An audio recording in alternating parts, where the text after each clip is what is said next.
O tema da preleção de hoje é a parábola dos lavradores maus ou dos rendeiros infiéis. Essa parábola está no livro Parábolas e Ensino de Jesus, de Kai Bar-Schutel, e você também encontra na Bíblia, Mateus 21, dos versículos 33 ao 41, e Marcos, capítulo 12, dos versículos 1 ao 12, e Lucas, capítulo 20, dos versículos 9 ao 19. Essa parábola é uma das mais simples de entender quanto ao conteúdo. Só que eu não vou me ater apenas ao conteúdo. Nós vamos fazer um exercício aqui, todos nós, em cima dessa parábola. E como pode ter pessoas que não conhecem a parábola, eu vou ler ela rapidinho. Jesus falando: um homem era dono de uma plantação de uvas, uma vinha. Ele cercou o terreno, construiu um tanque para fazer o vinho, levantou uma torre de vigilância e arrendou a plantação para alguns agricultores. Depois viajou para outro país. Quando chegou a época da colheita, ele mandou alguns empregados para buscar a parte dos frutos que lhe pertencia. Mas os agricultores maltrataram os empregados. Em um, bateram. No outro, jogaram pedras. E mataram um outro. Então o dono mandou mais empregados, em maior número, mas eles foram tratados da mesma forma. Por fim, ele mandou seu próprio filho, pensando: vão respeitar meu filho. Mas os agricultores, ao verem o filho, disseram entre si: esse é o herdeiro, vamos matá-lo e ficar com a plantação para nós. Agarraram o rapaz, o jogaram para fora da plantação e o mataram. Aí Jesus pergunta, e os fariseus, lógico, estavam lá escutando tudo: quando o dono da vinha voltar, o que ele vai fazer com esses agricultores? Responderam: ele vai castigar duramente esses homens maus e arrendar a plantação para outros que lhe entreguem os frutos no tempo certo. Gente, estamos numa casa espírita, E é assim, chega para nós espíritas mensagem da espiritualidade superior, e o momento que o mundo está atravessando hoje é um momento muito crítico. Agora, todas essas mudanças que estão acontecendo, tecnológicas, guerras, elas na verdade são o pano de fundo, o pano de fundo para uma mudança ainda mais importante. Uma mudança ainda mais importante e que tem tudo a ver com a parábola de hoje. Uma das razões pela qual eu sou espírita é porque o espiritismo nos convida a pensar. E eu vou convidar vocês a pensarem junto comigo, num exercício de imaginação, que vai ser o seguinte: conforme eu estiver interpretando a parábola junto com vocês, eu quero que vocês determinem qual seria o papel de vocês nessa parábola. Imagine que a parábola é uma peça de teatro e você é um ator dentro da peça. Qual seria o seu papel nessa peça? Então vamos lá. O que é a vinha? A vinha é o universo. Só que a gente não dominou o universo ainda. Vamos nos ater àquilo que nós dominamos hoje como civilização. A vinha é o mundo. A vinha é o planeta Terra. Quem é o dono? Quem criou a vinha? Quem criou o planeta Terra? Todo mundo sabe, né? Deus. Lembra que eu falei que eu vou convidar cada um de vocês a pegar para si um papel baseado na forma como você está levando a vida hoje. Alguém aí encara o serviço de Deus nesse papel? Nem eu. Então, Deus vai interpretar o papel dele. Tudo bem? E na parábola está dito que no momento certo ele mandou os seus empregados para cobrar a parte que lhe cabe, que lhe cabia. Quem são esses empregados? São os profetas. E o que a parábola diz sobre o que aconteceu com os profetas? Foram surrados, apedrejados e mortos. Abraão, Jacó, Daniel na cova dos leões, José do Egito foi vendido como escravo, João Batista e tantos outros. Todos eles vieram com uma missão.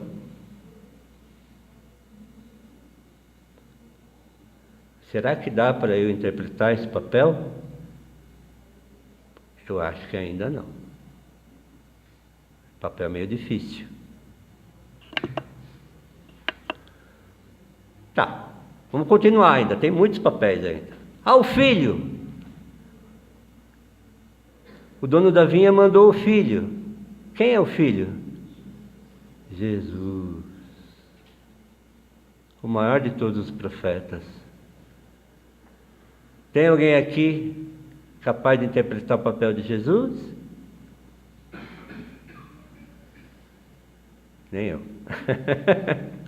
Está acabando os papéis, né, gente? O que sobrou? Os trabalhadores. Carlos, na minha vida eu nunca matei ninguém, nunca joguei pedra em ninguém, né?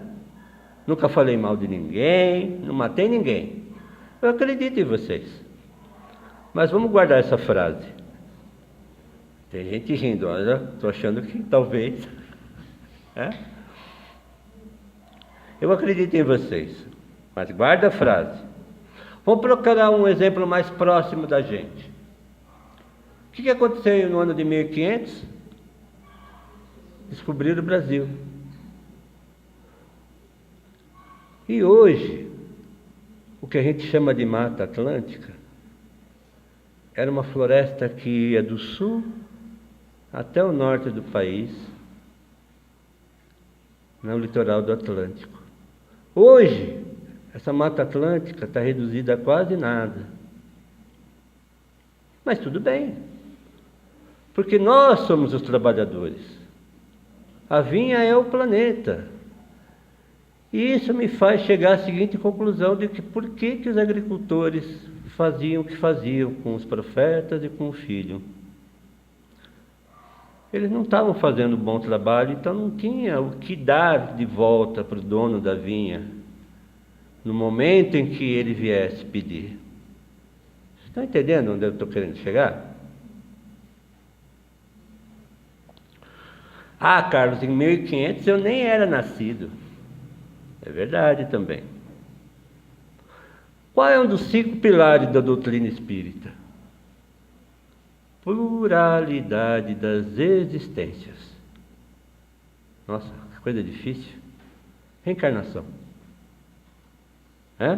Reencarnação. Quantas vezes aqui na Terra? Um monte. Agora, se Deus viesse para pegar a parte que lhe cabe,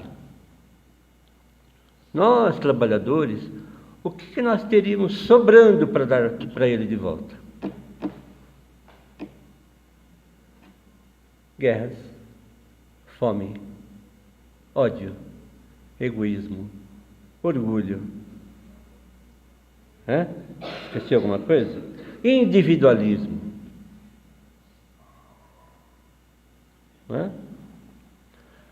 Então, pessoal, que eu quero dizer é o seguinte: muitos de nós estávamos sim aqui quando Jesus passou. Muitos de nós vimos os profetas falando e trabalhando.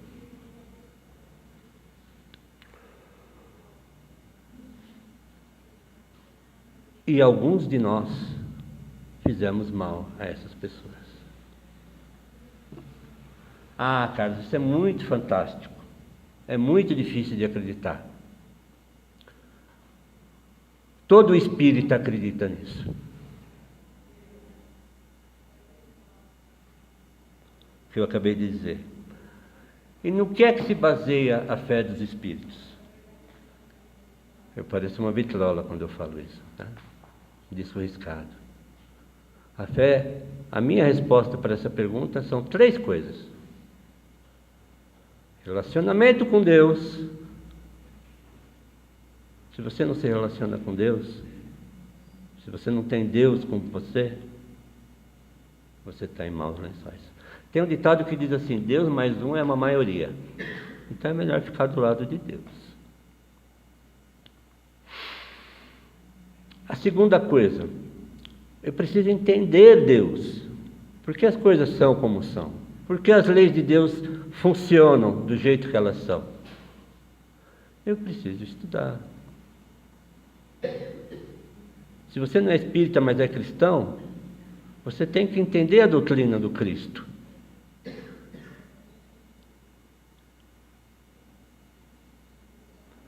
E em terceiro lugar, não basta se relacionar com Deus e saber todas as respostas. Você tem que pegar essas respostas, esse conhecimento, e iluminar o caminho de outras pessoas. Da mesma forma que Jesus fez conosco. Porque ele disse: se quisesseis, faríeis tudo o que eu fiz e coisas ainda maiores. Ele nos chamava de irmãos, porque somos todos filhos do mesmo Pai, que não tem preferência. Ou seja, o mesmo material do qual Deus fez Jesus, é o material do qual ele fez cada um de nós, sem a mínima diferença. E detalhe, ele nos ama com a mesma forma, da mesma forma. Ele não tem filhos preferidos.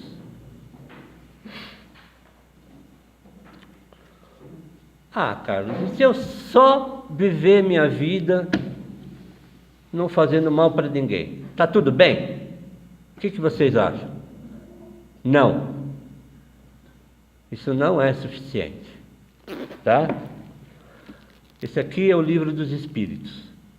Primeiro livro da codificação, um dos 5 livros do Pentateuco. Tem 1.200, nunca lembro, é mais de 1.000 perguntas, não importa, são mais de 1.000 perguntas.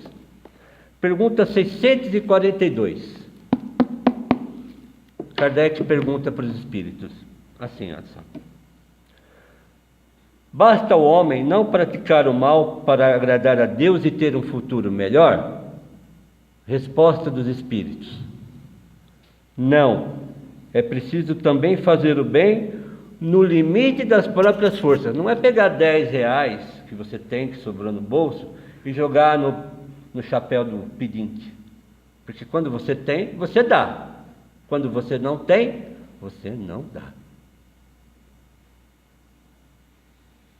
No limite das suas forças. Isso significa estender a mão para aquele que caiu. Significa doar a coisa mais valiosa que você tem, que é o seu tempo, para ouvir um irmão ou uma irmã que está passando por um momento complicado. O Chico falava assim: isso também vai passar. Então, se você está atravessando ou já atravessou um momento difícil, se você já atravessou, você sabe, isso passa. Se você está atravessando, isso vai passar. Faltou um pedacinho da parábola. Quem está prestando atenção vai lembrar. Quando o dono da plantação voltar, o que ele vai fazer com os agricultores? Resposta: ele vai castigar duramente esse povo mau e arrendar a plantação para outros que lhe entreguem os frutos no tempo certo. E Jesus repetiu essa mesma frase de um jeito diferente no Sermão do Monte. Bem-aventurados os mansos e pacíficos, porque eles herdarão a terra. Profético, né?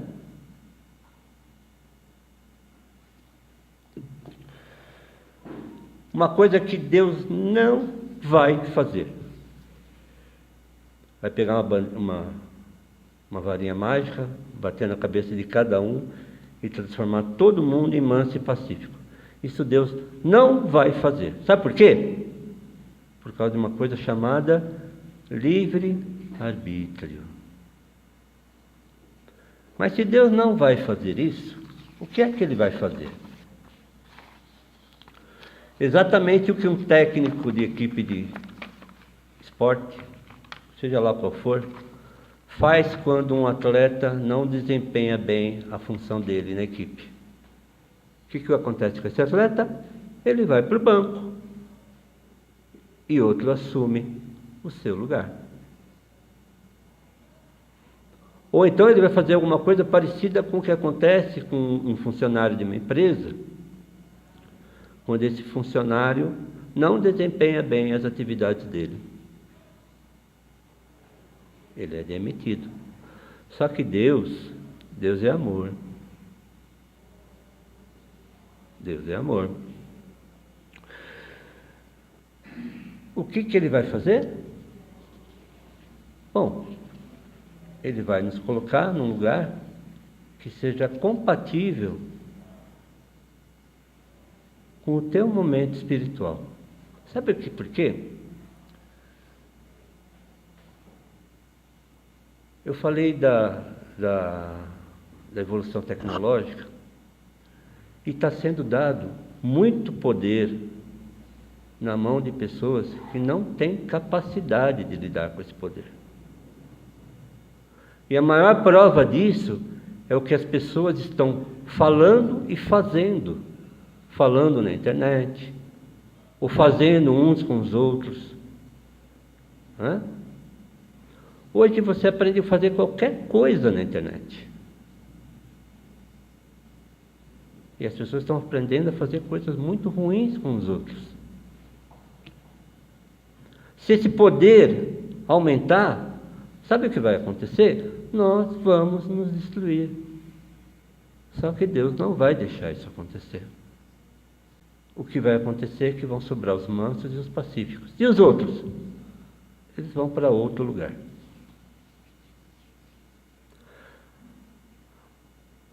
O problema, gente, é quanto tempo isso leva, né? Jesus esteve aqui há 2025 anos. Se tem alguém aqui que é bom de história, vai lembrar que a Idade Média levou 1000 anos e foi chamada de Idade das Trevas.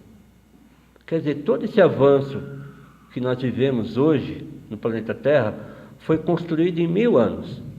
Isso não é nada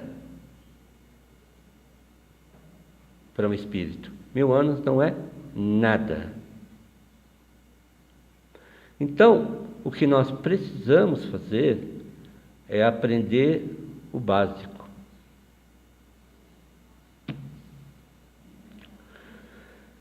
Carlos, eu não acredito.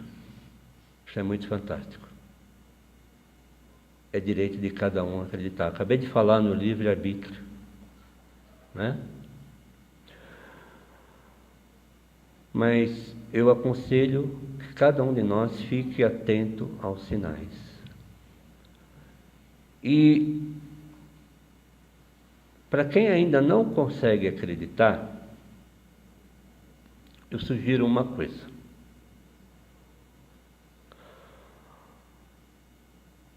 Uma das coisas que o Espiritismo prega é a evolução moral, a transformação do ser humano antigo no ser humano novo. Quando Jesus resumiu toda a lei de Deus, ele resumiu em 2 frases: amai a Deus sobre todas as coisas e ao teu próximo como eu vos amei. Não, ao teu próximo como a ti mesmo. E quando eu estava preparando essa preleção, eu lembrei de uma entrevista que o nosso querido Divaldo Franco